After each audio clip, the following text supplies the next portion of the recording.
माता दी भक्तों, आज हम 10वां अध्याय पढ़ेंगे, शुंभ वध, जिसमें देवी ने शुंभ का वध कैसे किया। आइए ध्यान करते हैं। मैं शिव भक्ति रूपा कामेश्वरी देवी का हृदय से चिंतन करता हूँ, जो तपाए हुए सुवर्ण के समान सुंदर है और जिन शिव शक्ति रूपा देवी के मस्तक पर अद्र चांद चंद्र विराजमान है, सूर्य, चंद्र और अग्नि जिनके 3 नेत्र हैं, तथा वे अपने हाथों में धनुष, बाण, अंकुश, पाश और शूल धारण किए हैं। ऋषि बोले, अपने बाण प्रिय भाई निशुंभ की मृत्यु को देखकर, इस प्रकार सेना को भी मरता देखकर कुपित होकर शुंभ कहने लगा, अरे दुष्ट दुर्गे, तू बल के घमंड से गर्व मत कर। अरे अहंकारिणी, तू तो अन्य स्त्रियों के बल के सहारे लड़ रही है। देवी बोली, अरे दुष्ट, मैं तो अकेली हूँ। संसार भर में मेरे समान दूसरी है कौन? ये तो मेरी विभूतियां हैं, मुझ में ही प्रवेश कर रही हैं। इतना कहते ही ब्रह्माणी आदि सभी शक्तियां उस देवी के शरीर में समा गईं। अकेली अंबिका देवी रह गई। देवी बोली, मैं अपनी ऐश्वर्य शक्ति संपन्न अनेक विभूतियों के रूपों में यहाँ पहले विद्यमान थी। अब मैं सभी रूप समेट लिए।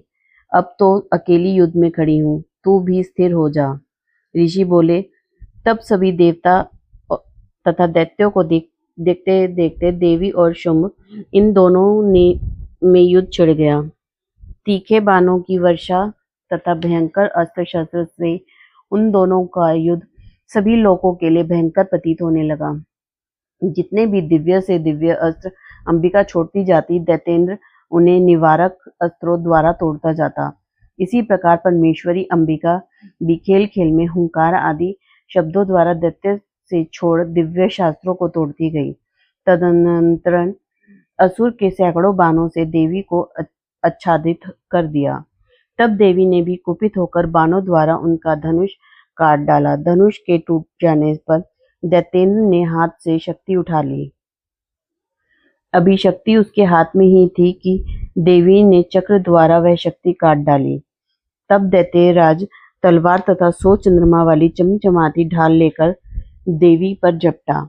उसकी तलवार तथा सूर्य जैसी चमकती ढाल को देवी ने अपने धनुष से छोड़े हुए तीखे बाणों से तुरंत काट दिया। रथ के घोड़े तथा सारथी को भी मार दिया। धनुष तो पहले ही कट चुका था।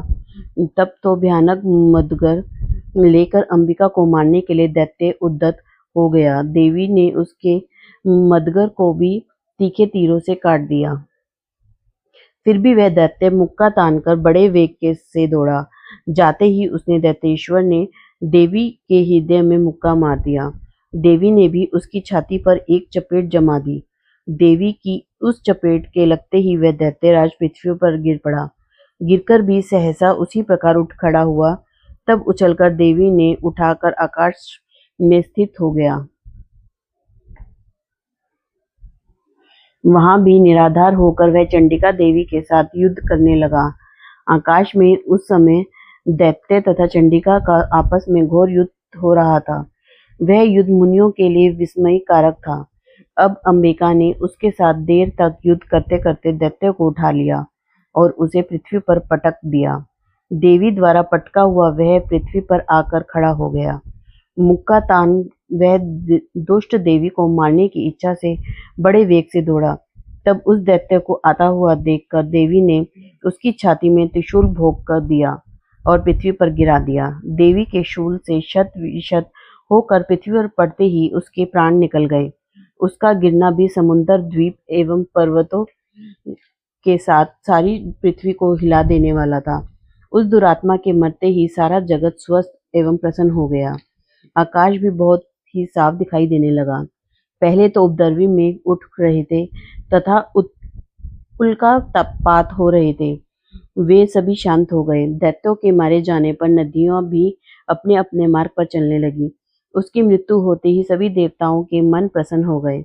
गंधर्व मनोहर गायन करने लगे, अप्सरा गण नाचने लगी, दूसरे बाजे बजाने लगे, वायु पवित्र होकर चलने लगी, सूर्य उज्जवल होकर चमकने लगे, शांत हुई अग्निशालाओं की अग्नि जलने लगी, दिशाओं की भयंकर आवाजें शांत हो गईं, प्रजा सुखी हुई और सर्वत्र शांति का साम्राज्य हो गया। जय माता दी भक्तों, हमारा 10वां अध्याय समाप्त होता है। त्रुटि के लिए क्षमा। जय माता दी। मेरे चैनल पर बने रहें और सब्सक्राइब और लाइक करते रहें और इसी तरह मुझे अपना सहयोग देते रहें।